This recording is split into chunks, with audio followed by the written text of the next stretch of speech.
our movie for this week is technically not a blaxploitation movie in the sense of it didn't come out during the blaxploitation genre in 1970s and all that good stuff. But this week's movie, Black Dynamite, is unquestionably it is an homage to the blaxploitation genre. And I got to tell you, man, I love this movie. It came out in 2009, and it's a spoof that pays homage to the blaxploitation era, and it does a phenomenal job at doing so. So, who do you have in this particular one? You got my man Michael Jai White, known for action, karate type of movies, and he, along with Byron Menz, who played Bullhorn in the movie, they wrote this movie. And again, it was just kind of showing their appreciation for the blaxploitation genre. Now, I call it a spoof that pays homage, and some people say, "Oh yeah, like I'm gonna get you, sucker." I'm Gonna Get You Sucker came out in 1989. And the difference between that one and this one is that I'm Gonna Get You Sucker, which I remember us in school early to go see that when I was in high school.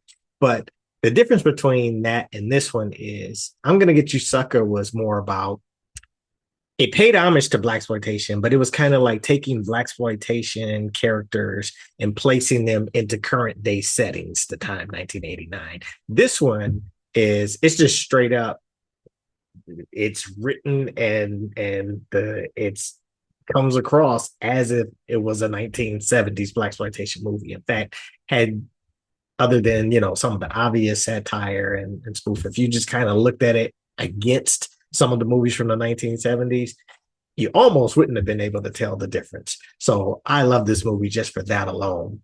And in addition to Michael Jai White, Byron Menz, there were some heavy hitters in this movie, man. You had, right there on the screen there. So you have Sally Richardson playing Gloria Gray. And if you look at her, man, she looks so much like Pam Grier. I mean, the way they made her up, it's like she almost looks like Coffee or Foxy Brown in a sense. You got Kim Whitley playing Honeybee, who is, she's kind of like the equivalent of Queen Bee from the Dolomite movies. You got man, Cedric Garber playing a pimp named Chocolate Giddy Up. He had a funny scene of a play.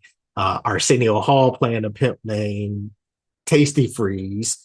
You have Michael T. Williamson playing. He wasn't really a pimp. He was a hustler, drug dealer working for the man type of deal, but Dave Chicago win.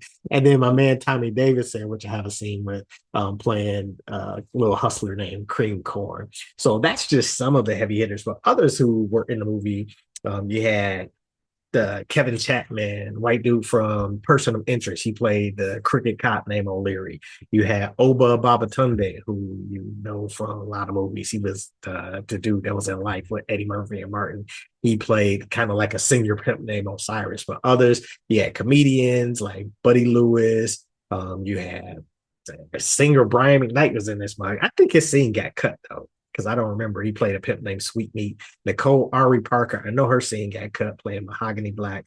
But you had Phil Morris, you had Miguel Nunez, Tucker Smallwood, basketball player John Sally, Nicole Sullivan, and Bokeem Woodbine. Just it was like a litany of people from actors that you would know from nowadays that really played good characters in this movie. So, and another thing I love about like the plot is basically it's kind of like he took a bunch of tropes um from the blaxploitation era, but it's about Black Dynamite's brother gets killed. He's trying to avenge his brother's death, which is a kind of like a common trope in a lot of or a common plot in a lot of blaxploitation movies. But some of the like tropes and just things that you would see in 1970s blaxploitation movies that they made sure to incorporate in this one. You had the hero avenging the brother's death. Of course, like I said, Black Dynamite's brother got killed. He's trying to avenge his death. You had there was the kung fu scenes and the sounds. So during the kung fu sites, you're taken back to all of Jim Kelly's movies, basically with the so all of that stuff was going on. You have the funky soul music, like the soundtrack was done by music producer Adrian Young, and it was like music that described scenes as they was going on, and it was like just funky 70s style. So it just kind of added on to the all that was great about this movie. And one of the interesting things when I was looking at, the soundtrack credits and all that stuff is the Black Dynamite theme. The person that sung that is LaVan Davis. And, if you're familiar with Tyler Perry's House of Pain, the dude that plays Curtis Davis, the big dude, he'd be the one that sung the theme song for Black Dynamite. That's just like, wow, that's crazy. And then other like just things reminiscent of the 70s Blaxploitation movies that they incorporated in this was, they purposely did like error shots, like boom mics in the shot. There's a scene where, the boom mic is in the shot, and they kind of made humorous light of it. Like Black Dynamite looks up at it, it's like as if hey, y'all go get this out the shot type of deal. They had scenes with the band in the nightclub that you would see. They had militants in there. They had cricket politicians in there. They had a pimp summit. So you saw like, Arsenio and Cedric Arbor, like I said, Brian McKnight, John Sally, Miguel Nunez, Bokeem Moorbaugh, all those guys played pimps as well. There was like little pimps on it. So, they had that in there. It was a subversive plot by the man. So that was kind of like the plot twist to it when he found out why his brother got killed. It was kind of like this subversive plot by the man. And even to the point of, so what it was is the man was trying to infiltrate the Black community with this malt liquor that would cause Black men to have shrinking Johnsons. And so it almost reminded me that kind of takes from the plot of Three the Hard Way with the poison water for the Black community type of deal. But as part of that subversive plot, they had this scene with a malt liquor commercial where they have like, it's almost like copying the old Colt 45 commercials with Billy D. Williams. And they had like a dude that was basically like the Billy D. Williams actor, all smooth with the girl on him and stuff. So it's just, man, I love this movie because they just, again, it made light of the Blaxploitation era, but not making it look bad. It's just, I mean, you could tell these guys really had appreciation for the Blaxploitation genre. Really, everybody involved, because they just brought it, man. And it's a comedy, a lot of funny scenes in it. But one of the things that you had Black Dynamite, he's like just kind of like that Shaft type of Superfly Fred Williamson type of character, just real cool and smooth. So let me show you this scene where he was Sally Richardson as Gloria Gray was kind of like checking him, and he just kind of has like a smooth retort. So let's check that one out real quick. Let me guess. You're one of these Tom Slick brothers think you can get by on good looks, a wink and a smile, huh? I don't know about Tom Slick, but thank you for the compliments. That's not what I meant. Not that I think that you have good look. I mean, these guys with their... winks and smiles. Yeah. What about the smile? I am smiling. Is that cool or what? So, unfortunately, Black Dynamite didn't do real well at the box office. I think it was because of a short run. But nevertheless, it has a cult following. Anybody that truly appreciates Blaxploitation, I haven't heard anybody like that loves Blaxploitation have a bad thing to say about this movie. They just, again, recognize it for what it is, which is an homage to the Blaxploitation genre. So much so that it has that cult following that morphed into, they have an animated series, they had comic books. They intended to do a sequel, but I guess that never came to light. But Michael J. White in 2023 did a movie called Outlaw Johnny Black. And I guess that's quote unquote the spiritual sequel to Black Dynamite.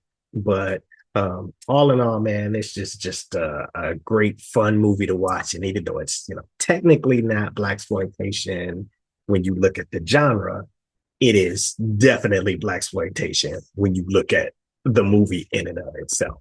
So a couple other scenes I want to show you. Oh, this is one where let's talk about the Cedric Yarborough and the Pimp Chocolate Giddy Up. So this is kind of like where Black Dynamite declares or says he's, gonna rid the streets of the drug dealers. So peep this one out real quick. I just got one thing to lay on you cats and then I'll split. I'm declaring war on anybody who sells drugs in our community. But Black Dynamite, I sell drugs to the community. I sell drugs to the community. That is hilarious. And then just one other scene, I just thought this was hilarious. Like this is a scene where Black Dynamite and Gloria are walking, and like I said, Black Dynamite was just a real cool character with and getting all the ladies. So this is just like a scene that kind of pokes fun at him having a lot of ladies, having his way with a lot of ladies. So let's check that. Hi, girls. What is your name? I'm Shawanda, and her name's Brickwilla. Oh, those are beautiful names. I'm Gloria, and this is Black Dynamite. My mama said my daddy's name is Black Dynamite. So did my mama. Oh, hush up, little girls. A lot of cats have that name. Hush up, little girl. The cat's out that name. A couple of things that stood out in that scene for me that was hilarious. The second little girl, her name was Brickwell. And then Gloria was like, oh, those are beautiful names.